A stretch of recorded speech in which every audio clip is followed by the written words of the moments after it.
Before PCS, I was working 3 jobs. At the time, I didn't have my high school diploma nor a college education. Life was really difficult. I'd had a traumatic childhood with abusive parents. I was homeless, had few ties with my parents, and had a cheap little car that I was living out of at the time. I felt so hopeless and stressed by the entire situation. I was depressed. I didn't know what I was going to have to do. I was getting pressured by the director of my nursing program to get my textbooks because I was barely passing my exams. I had no money to my name. I did not have a nickel to give towards my textbooks, let alone my tuition for that semester. I actually had a previous career for about 12 years, and then my son was born, and he was born with congenital nystagmus with ocular albinism and astigmatism, so he's basically legally blind. And I decided I wanted to go back to school and change my career. I wanted to help out other people, like my son. So I was like, okay, I'm a single mom, only parent to a son that has a disability. So how am I gonna do this? I'm gonna have to go full time, and that's kind of scary. I was living off financial aid and student loans, and I could not make rent, couldn't pay my bills. I think my son and I would just be another number on a poverty sheet. We wouldn't have been able to make it by. So before I found out about the PCS family, I was recently a new mother, a single mother, and I was working and going back to school. I just transferred to West Texas A&M. I'm obtaining my BSN and I want to go on to be a nurse practitioner.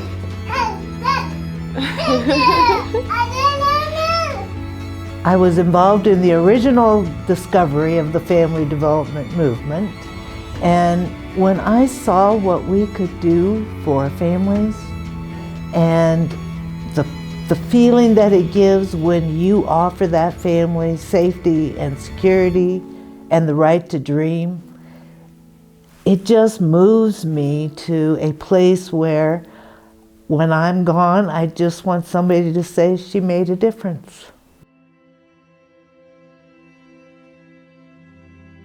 You know, we're here to kind of not make those hurdles so big, kind of level those out and maybe far in between, because, you know, going through school, being single parents, that is a hurdle in itself, and your kid gets sick, you're off work, you're off school, you know, and we motivate them and push them. It's not that our clients are coming in and all we're doing is giving them a service and sending them on their way. We're really finding out what they need.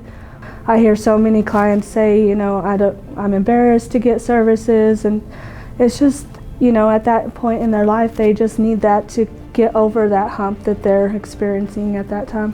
You know, our jobs are very up close and personal. We know our families very well. And when I first interviewed for this job, the person that interviewed me, she said that she wants to have a program where people can learn to dream again.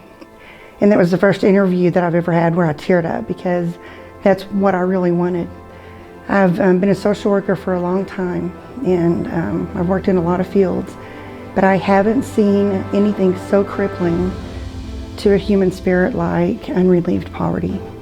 Generation after generation. Anytime that I have a family come in, we try to get beyond just living to survive, and we try to go back to where, you know, what did you want to be before life swallowed you up? You know, it's not about whether I'm a good writer or I'd be a good nurse, you know, or something. It's I have to work those 3 jobs, you know, just to pay, you know, just to keep the bills paid and food on the table. So that's what I think about, is getting beyond that first visit where we're desperate and trying to get people to see beyond desperation and where they'd like to be. Nobody's doing what we're doing. A lot of different, you know, programs that meet the immediate need, but it's not about partnering with a family. We partner with families from 3 to 5 years, and now our new goal is we partner with families from the beginning until they reach those goals, and nobody's doing that. Everything is short term. but it takes a long time to change generational poverty and all the things that can go along with that. And so we're dedicating ourselves to those families, and nobody else is doing that. And so if we're not doing that, who is? That means that people get a few months, maybe worth of Band-Aids on whatever the problem is, but there's no real change, no lasting change, no generational change, certainly. So that's why we're important, and that's why we need to improve and grow, and not just stay what we're doing. We need to improve. We help our families set up a goal plan, and it's their goals because it's their future and it's their life, and we want to help them make sure that they reach those goals so that they can become self-sufficient. We work very hard with our families. They sometimes encounter obstacles that we have to help them work through. If we can even just pull one family up out of poverty, they're going to have a ripple effect throughout the community. They're going to be able to help others. This program makes a difference in the community.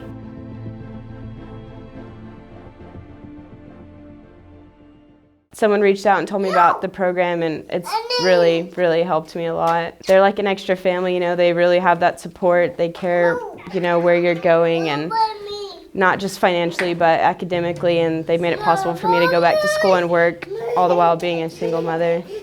Helping me to get on track where I need to go, and I feel like I have that motivation and drive because I have that extra support. It's helped a lot to guide me where I need to be, and I don't lose focus because, I have people in my corner that are like, hey, you got this, and Mandy's really helped me to just stay motivated and really know like what I want and what goals and, a time to achieve them, and that really helps for me to stay organized. I'd probably still be working 2 to 3 jobs and barely making ends meet. They helped with my bills. They helped with gas and putting gas in my car, going back and forth to school and work. And they also helped me get all my equipment for school. Lori contacted the county judge and went to bat with him and got me the rest of the money that I needed in order to finish college. Right now I'm working at a prison as a coordinator. And also I've been able to not need assistance. And I'm also was able to get me a nicer car and be able to do things for my daughter. And I'll take my daughter, I'll tell her what's going on with my daughter.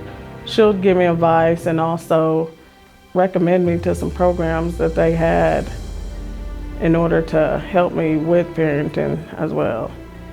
So she's been a big help, and they still call me up to this day asking me if I'm okay or if I need anything else. And you guys were able to help make sure my water bill was paid, that me and my son had water, that we had electricity, that I didn't have to worry about where the money was coming for my rent. So that way I could go into my classes, I can concentrate on school and not have to stress about where we're gonna eat next. And because of that, I was able to make straight A's, and I was actually named Outstanding Major. And I graduated in May. And now I'm a certified occupational therapy assistant. And this year now that I'm working, I have a great career. I'm able to give back to families, and I'm able to buy Christmas presents for my son. Little did I know that it would be so instrumental in changing my life. They paid for my tuition for that semester and gave me money for textbooks. And my test grades went from barely passing to 90s, 95s. I became an exemplary student. I would not be where I am now. Right now I am graduated with my ADN. I'm a registered nurse. And through that job, I've been able to buy a stable place for me to live at. I've been able to afford a car, and I've been able to get the stability out of life that I never ever had before. So many of the people out there in the world that need it. So many people that just need a chance, and they gave me that chance. And without it, I wouldn't be here today.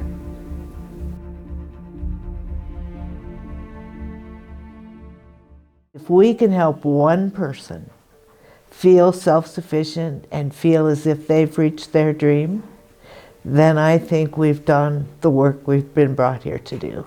Every dollar that comes into our program that we put back out in the community multiplies 7 times over. We're changing the economy of this community 7-fold. For me, what we do breaks the pattern of family pain.